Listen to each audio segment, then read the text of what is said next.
It is raining pretty heavily, and it's a particularly cold day here on the US West Coast. In fact, later today we have a massive storm predicted to hit, which is the reason I'm driving this instead of my wife's Chevrolet Bolt EV.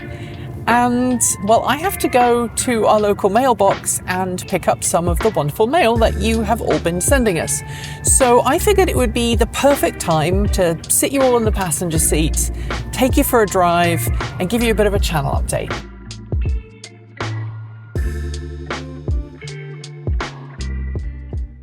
A lot has changed at the company in the last few weeks. And you know about some of them, and if you're in the Discord chat room, you will know about some of the others, but there's a whole lot more that's been going on. So the first one that I really want to talk about is there's been a bit of a rise lately in people reaching out who want to request meetings with the team.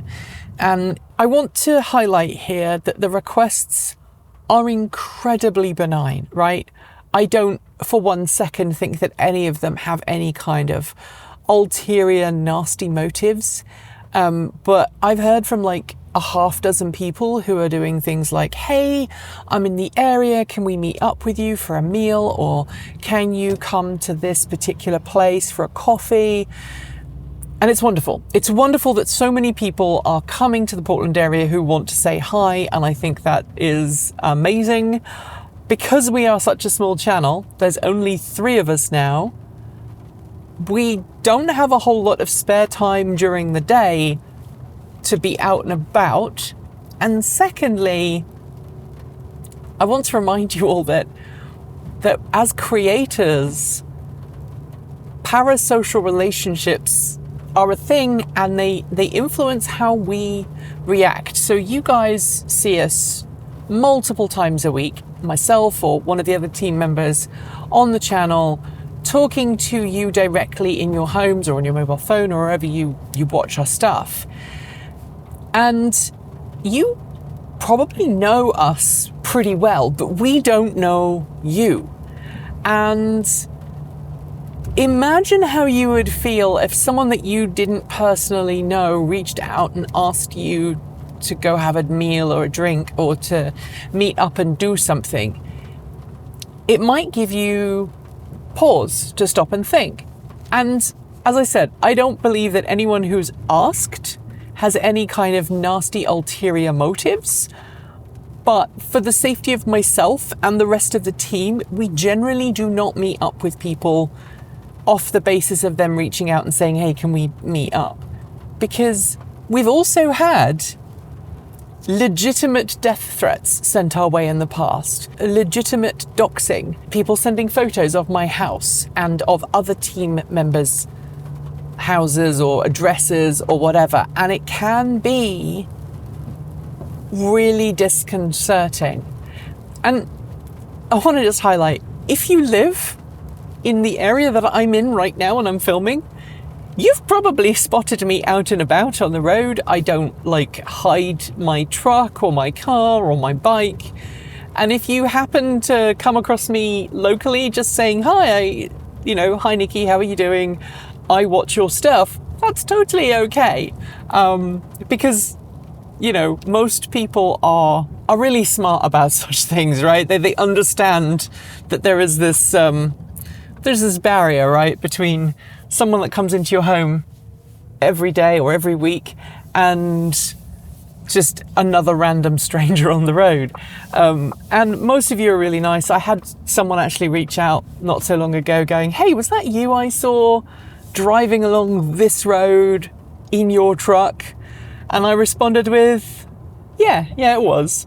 Hi. And then they basically said, I just wanted to see if it was you, but also I want you to know that I'm not going to blab about where you live because I value your privacy. And that's basically the reason why most of the time, if you reach out and say, hey, can you come and meet up with us or have a coffee or whatever, we're generally going to say no, given who we are and the current political situation in America today. Now, if I was a cis, het, non-minority person, I might have a different attitude, and so other creators might have different attitudes. But if you're in a minority group that is actively being targeted by the authorities where you live, you are going to be much more cautious. And I hope that people understand that I'm not being like offhanded or aloof or anything like that. I'm just trying to keep my team and myself safe. All right, so the next thing I want to talk about is kind of related to that, and that is my address. So if you want to send stuff to Transport Evolved, go to our website, transportevolved.com, and look up our PO box. It's very clearly labeled a PO box. And if you want to send us stuff, please send it there. There's been a couple of instances lately where people have just randomly looked up old addresses of mine on the internet and sent stuff there and then wondered why it didn't arrive. First of all, I don't know where you got the addresses from. Data brokers are a thing. And you shouldn't believe everything you read on the internet.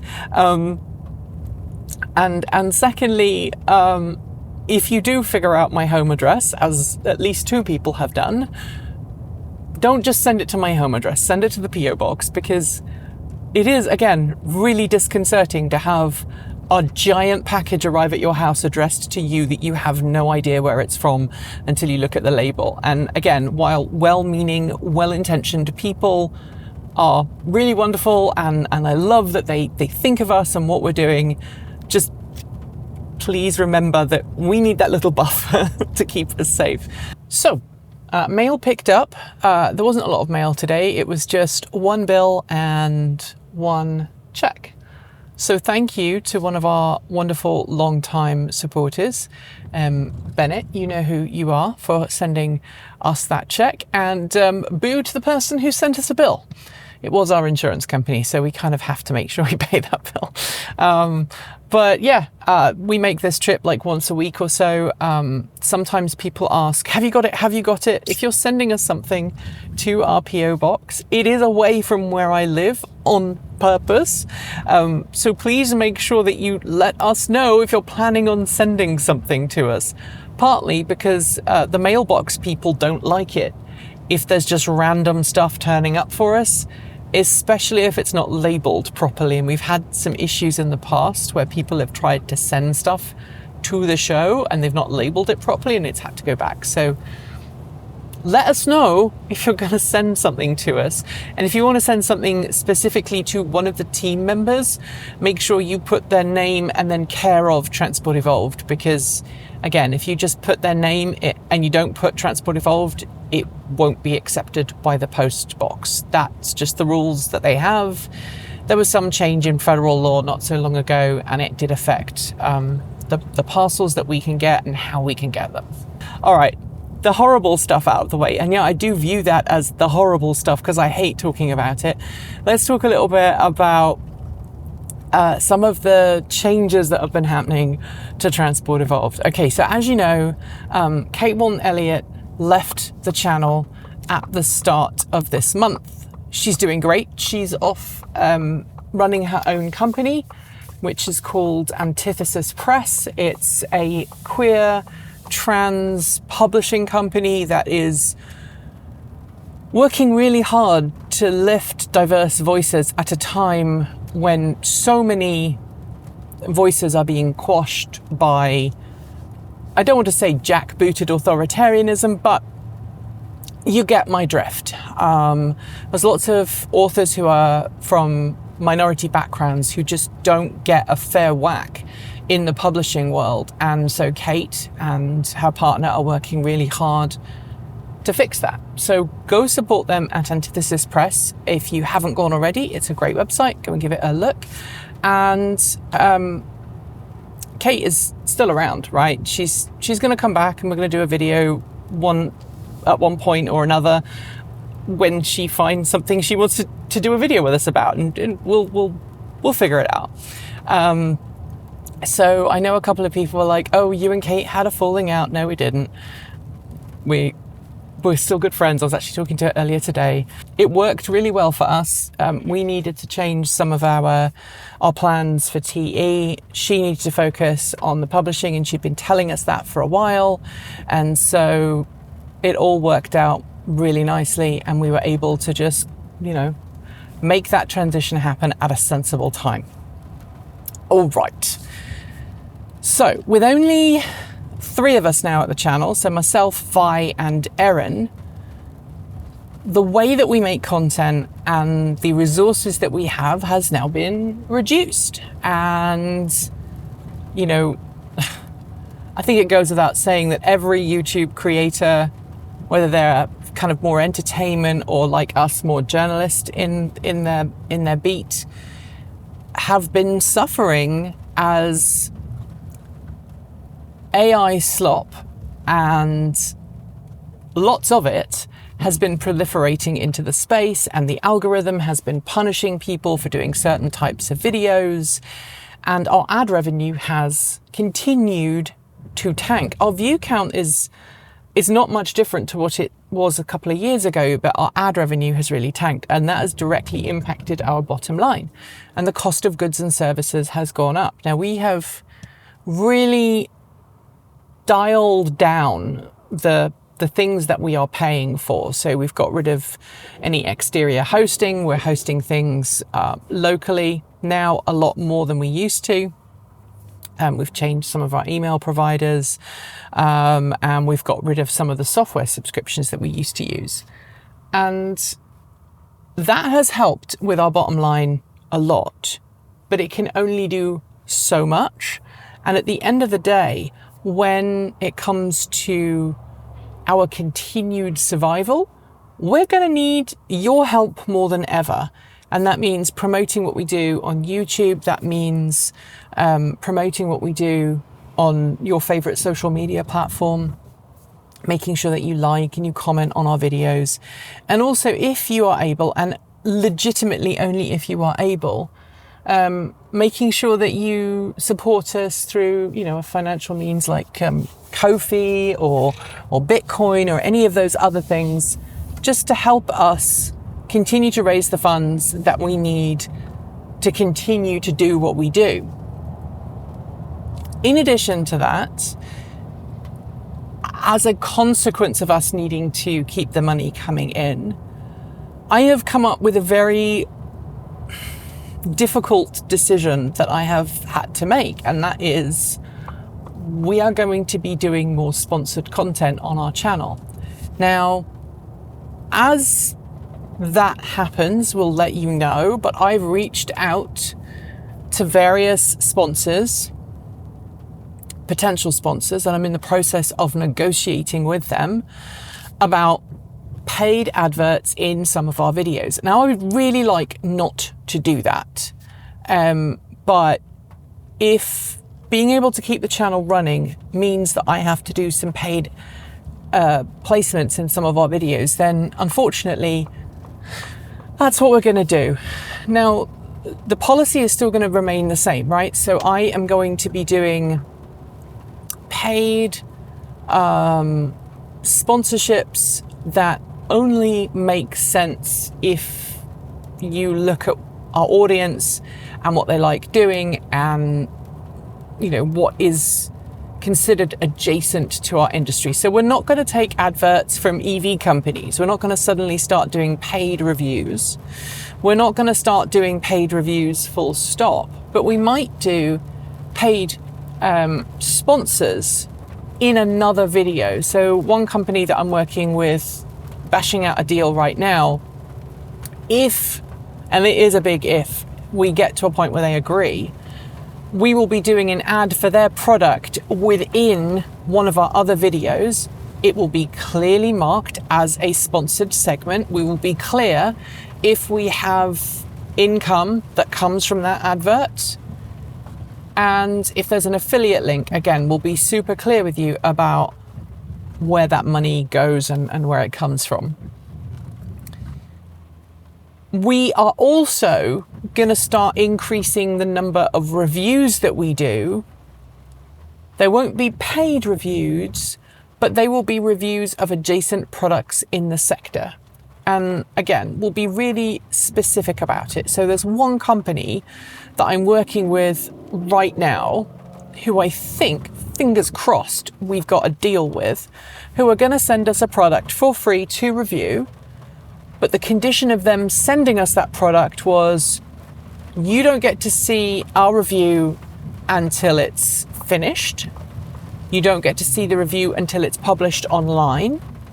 And they were like, well, we need to correct any factual errors. And I was like, no, you send me your spec sheet. You send me exactly the specs of the product and what absolutely you are advertising it as.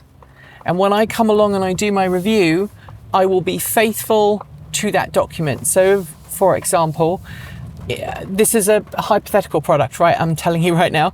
If they say, okay, we're going to advertise a battery, right? Then what they'll say is, this is a battery, this is the capacity of the battery, and this is the price of the battery. When I do that review, I will say, this is the price of the battery, this is the capacity of the battery, these are manufactured supplied figures, and leave it at that. And the reason we're doing that is, if a company is sending us a product for a review, we want to make sure that that company doesn't have any say in what we say about their product, right? So if we think their product is a bit naff, we want to be able to say it's a bit naff. And some of these companies, especially ones based in China, I hate to say it like that, but it's true, are very prescriptive about what they want reviewers to say. And at that point, it's not a review, it's a paid product placement. So to recap, we'll do paid sponsorships in our videos like many other YouTube channels do. And that will be something that we are very specific and intentional about. We'll go, hey, this is a product, a paid product advert in a video. It's going to last this long or whatever. We'll have a timer on it. And when it comes to a review, a company can send us a product for free to review, and we'll go, hey, they sent us this product for free to test. Here's what we think. And by the way, the company didn't get to see what we thought until the video goes public. And if you are from a company that you think would work well being a sponsor of the channel or advertising on Transport Evolved, please reach out. We'd love to hear from you. As you know, we generally try to avoid kind of the big nasty corporations. We try to avoid companies that are promising things that would be detrimental to the planet or to other people. And we try and make sure that any placement that we do is like smartly aligned to our audience. That is primarily, you lot are all tech savvy, you're all a bit older, and you know your stuff, and you very often want to hear from sponsors that are going to help you make your life better. Now I need to talk to you a little bit about some other changes that are happening, this time involving Vi. And don't worry, Vi is not leaving the channel. For those who don't know, Vi is our excellent videographer, responsible for all of the cool things that have been happening visually on the channel. So there's wonderful montages, the really sarcastic asides in some of our vlog videos, that's all Vi. I just write the script and record them, and these days, well, Vi is doing a lot of the heavy lifting with the editing, and of course Vi also does all of the B-roll generation. So when you're watching 10 and you see all those really beautiful shots of cars driving along and it's super smooth, that is all Vi. In fact, we shoot a lot of our B-roll on the road that I'm driving along right now. I'm just trying to think of a way of putting this, and I have checked this with Vi first before saying anything, but for almost as long as Vi has been at the channel, they've been dealing with what now appears to be, and I say appears because it's not been fully diagnosed, a potential genetic autoimmune condition that has made Vi's life pretty miserable in many ways. And when we do road trips and when we go away and we travel, the rest of the team get tired. Vi gets completely wiped out. And the fact that Vi has managed for so long to just keep appearing completely normal and sane is a testament to how awesome Vi actually is. So that's been rumbling in the background for some time. And Vi and the rest of the team, we've been working together to try and make workload more manageable and better for everyone. And then a couple of weeks ago, Vi put their back out, literally put their back out, and is now going to physical therapy a couple of times a week, is using a cane, and is in, I would say, relative agony a lot of the time. Again, don't want to overshare. I've checked with Vi that they are okay with me sharing this much. But the long and the short of this is that right now Vi cannot do any trips with the channel. So no road trips, no flights, because just sitting in a vehicle for an extended period of time is agony, and Vi's been advised not to do that by a medical professional, and we need to follow medical professionals' advice. Wherever possible, Vi is now working remotely, so we're having to shuttle footage around and get a little creative as to how we share footage. But that is going to dramatically slow down our workflow and slow down the way that we make our videos. And the first casualty of that is Aptera. As many of you know, back in February, we were supposed to go to Aptera. We were going to film a video at Aptera and get a chance to drive the latest production intent vehicle. The night before we were due to film, we got into an accident. It was not our fault. Someone hit us at a stoplight while we were completely stationary.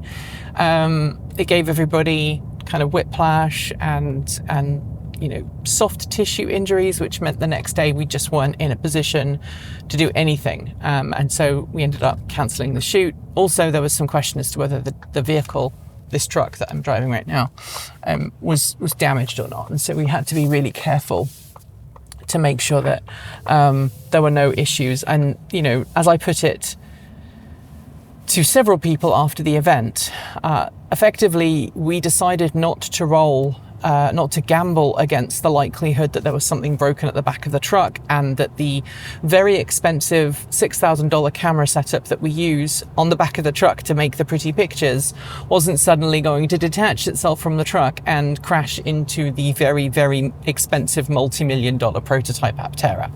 So we decided against that, and we were due to go down in, I think, first week of May. We were going to drive down, we got our hotels booked, it was all cleared with Aptera.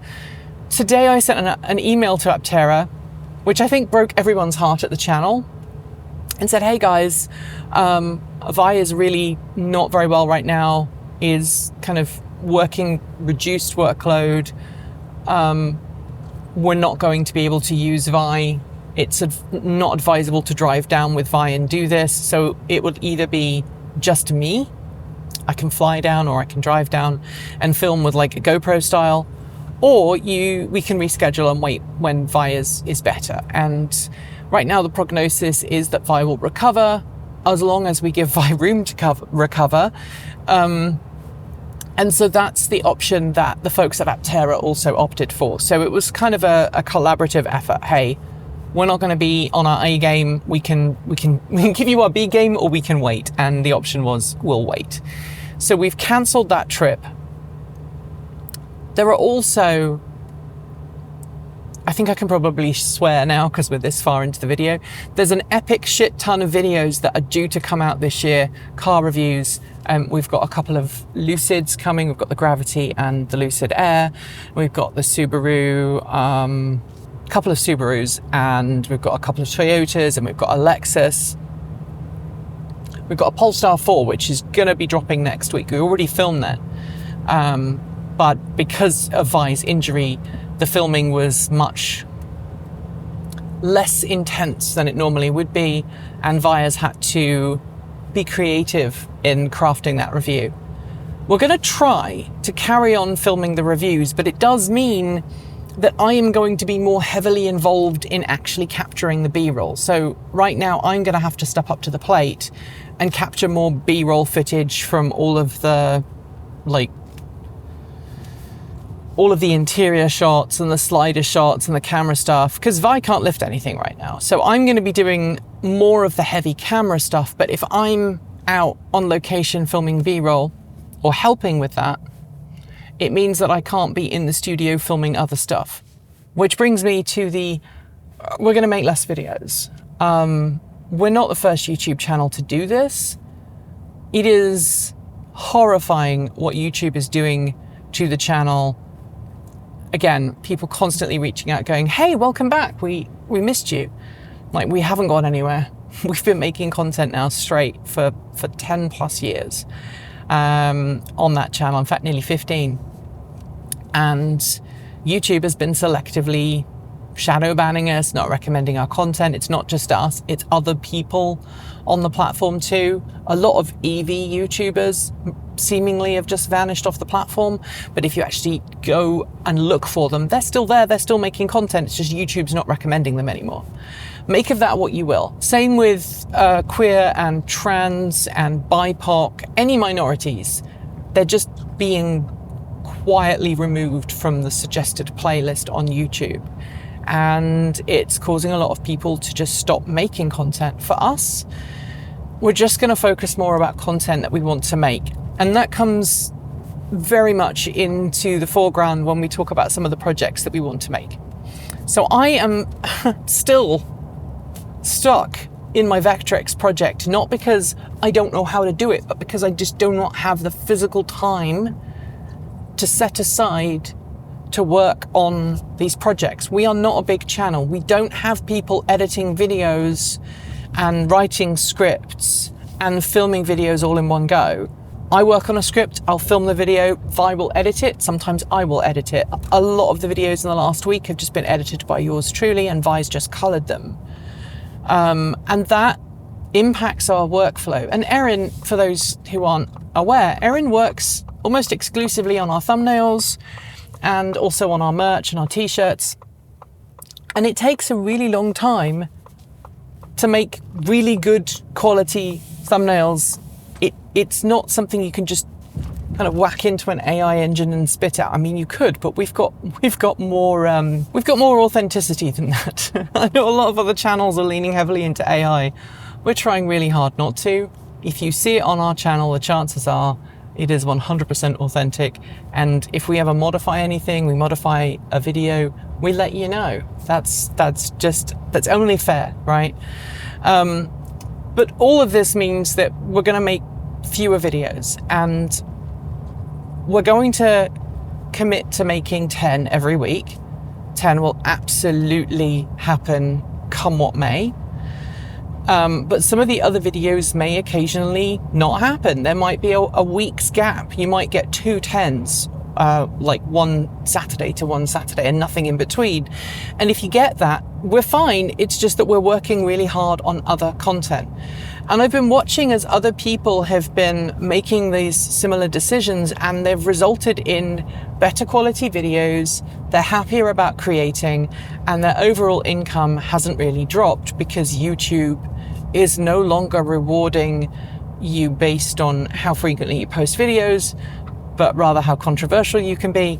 And I don't want to do either of those things anymore. So we're just going to make videos that we like, and people can support us through Patreon or other means, and we'll take it from there. That is, unfortunately, where YouTube is in 2026. And hopefully that will mean that I can work more on the Vectrix. There's a lot of stuff that I need to do with the Vectrix that needs me to have multiple days just sitting at a computer, 3D modeling or designing or electroplating components in order to get that bike back on the road. And I can't do that if every day I have to sit behind a desk and write a script and film it and then edit it. It's just not possible. There's only one of me, and there's one of Erin, and there's one of Vi, and we're all working full time. There's also the element of I'm starting to live with my medical conditions, not fighting them. And that means that instead of getting so exhausted that I lose the ability to speak, which happens 3-4 times a week, my brain literally stops being able to process speech, and I have to sing what I want someone to understand. Like late in the evening, words just become gibberish, and I struggle, and it's really frustrating because my brain knows what I want to say, but my mouth doesn't doesn't cooperate. That was not planned, by the way. And so I end up singing it because your singing part of your brain is different to your speaking part of your brain. And apparently my singing part of the brain is pretty chill, even when the speaking part of my brain is taking a break. So that is frustrating for me. It is exhausting, mentally exhausting. And so I'm now trying to listen to my body more so that I don't get in that severe, exhaustive AuDHD burnout that is exacerbated by me having long QT and a really, really medically induced slow heartbeat. And so, yeah, this is not goodbye. This is not like anything major. It's just, we need to change how we're making videos. Anyway, thanks to the amazing list of the people scrolling by on either side right now. No thanks to the person behind me in the big lifted pickup truck who is getting increasingly agitated about the fact that I'm driving at the speed limit up this road. But those wonderful people behind are the reason why we're still here. And you can support us from $1.50 a month on Patreon, or you can go to our YouTube channel and support us there, or you can send us Ko-fi, or in fact, you can send us old-fashioned checks, as I noted earlier, at that PO box. And like you see, I do occasionally go there and pick it up. I hope that wherever you are and whatever you are doing, that you are safe, and that you tell the people in your life that they are important to you, if they are important to you. Because right now in history, I think shared connections and knowing that someone cares is super important to all of us. Remember to continue to be the important change that we need to see in the world. Lift other people up, don't drag them down, and until next time, keep evolving.